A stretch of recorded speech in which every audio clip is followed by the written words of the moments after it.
2020 Tantra, Crown Tantra, info in the description. What's up, YouTube? So you can go places, you can take your body places, you can put different chemicals in your body, but the pineal itself will always stay at the trauma point. Wherever you traumatized life or yourself, either way, there's no separation. So you traumatize somebody or something or have trauma done to you, the pineal is going to stay at that place and repeat that until you're fully present for the vision. And the only way to be fully present for the vision is to slow the heart rate down with diaphragmatic breathing to where you're at one or less breaths per minute. The less breaths per minute, the better. Because again, then you have a slower heart rate. And if you have a slower heart rate, then your longevity is just better. So I'm going to digress back into this. Whenever you have a developed personality, you kind of got to look at that personality as if it's a parasite itself. So the developed personality with its ideals and comforts and preferences will always seek to indulge in chemicals, surroundings, and people that block the pineal from showing you that vision. It's specific. It's exact. That parasite is going to eat whatever blocks the pineal, whatever distracts and blocks you from that connection, from being present for the vision. When you're fully present, when you've cleansed and you slow that heart rate down and you've cleared your bowels and you can push on your diaphragm to where you can feel, the front end of your spine.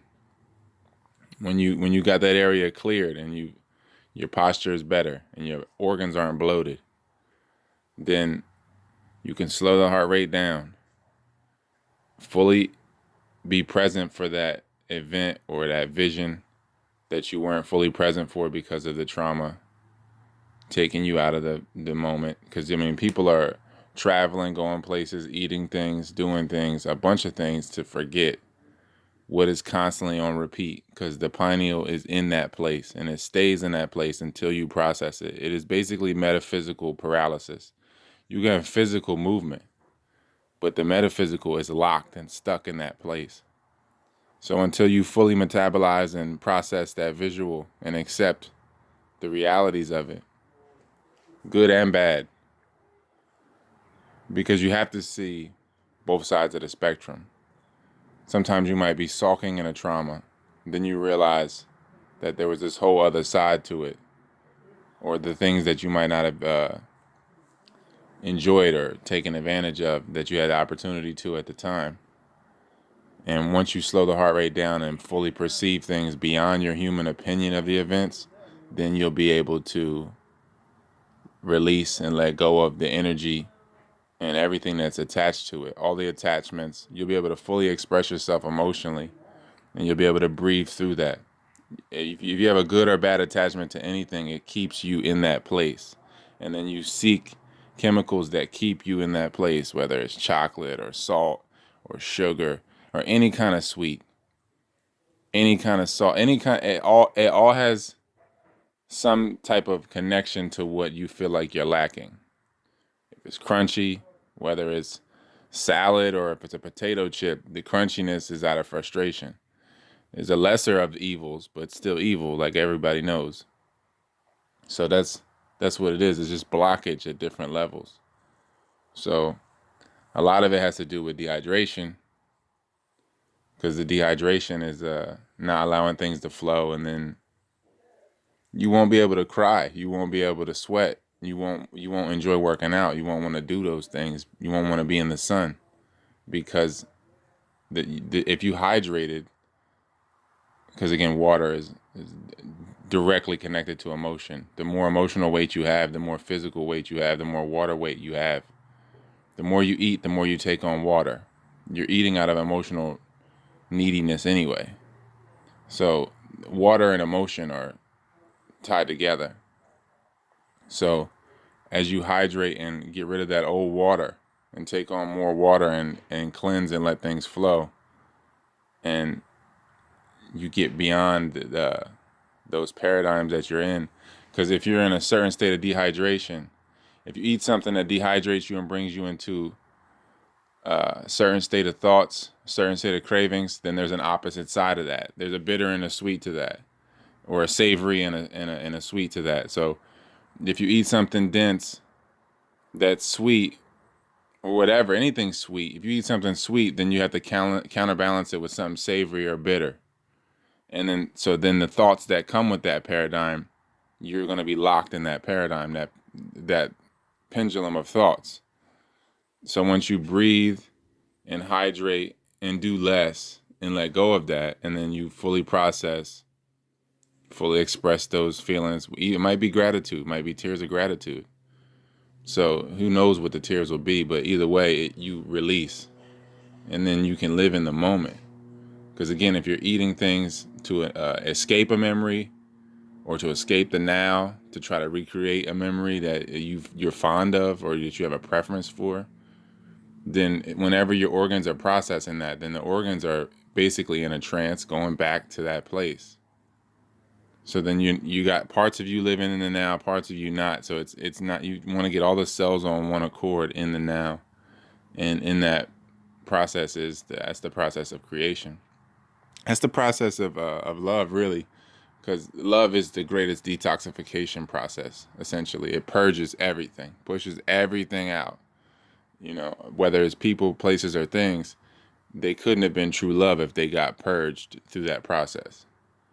So that's kind of like your barometer there as far as what true love is. It's a deep detoxification process, really. And whoever's left standing is a greater reflection of that truth. So that's the reality here. Again, the pineal is the first eye. So that is the reality. The first eye guides, the other two lie. The eyes on your face are showing the reflection of reality. The mirror image of the reality. The true reality is being realized, received, and projected by that first eye, which you call the pineal. So it's stuck on repeat if you're not slowing the breath down and staying in the moment. The whole body gets to be in the moment. Then you can metabolize life. Metabolize. If you're in metaphysical paralysis, it's a meta thing. It's before physical. Again, that is the reality. Limitlessness is the reality. Limitedness is the unreality. The supernatural creates the natural, and then the natural creates the unnatural. The metaphysical creates the physical. The infinite creates the finite. Again, negation is creation, reduction is production. You have the oneness. It reduces itself into forms so that you can have expressions or illusions of separation. You can have these differences in whatever color or whatever. That's all illusions of the illusion of separation, because the oneness is always present. It's not transcendental, because that would mean that it's transiting or moving. It's not going anywhere. The oneness is always constant. It's the oneness. It's beyond transit. It's beyond taking you somewhere or going somewhere. It is. It just is. Before is and is not, really. It's the oneness. So, again, reduction is production. Remove things, reduce things, and then you will produce things. Because creation is alignment. Creation is negation. Again, the oneness has to reduce itself to have forms. Infinity has to reduce itself to have forms, infinitude, and opinions, and perspectives. So a lot of people's pineals is just on repeat. Whether their bodies are going and having all these other experiences, they're not fully metabolizing those. They're not fully present for those. They're just open vessels moving around, and who knows what's looking through them, or how many people are not people, or beings are present through them, or however you want to look at that. Who knows? But they're not fully metabolizing it because the pineal is still on repeat. And the more that the pineal flows, the less of a need to go outwardly anyway, because this is the reality within. So 2020 Tantra, Crown Tantra, info in the description. 38 PDFs, 3 audiobooks. My email's in the description. Thanks.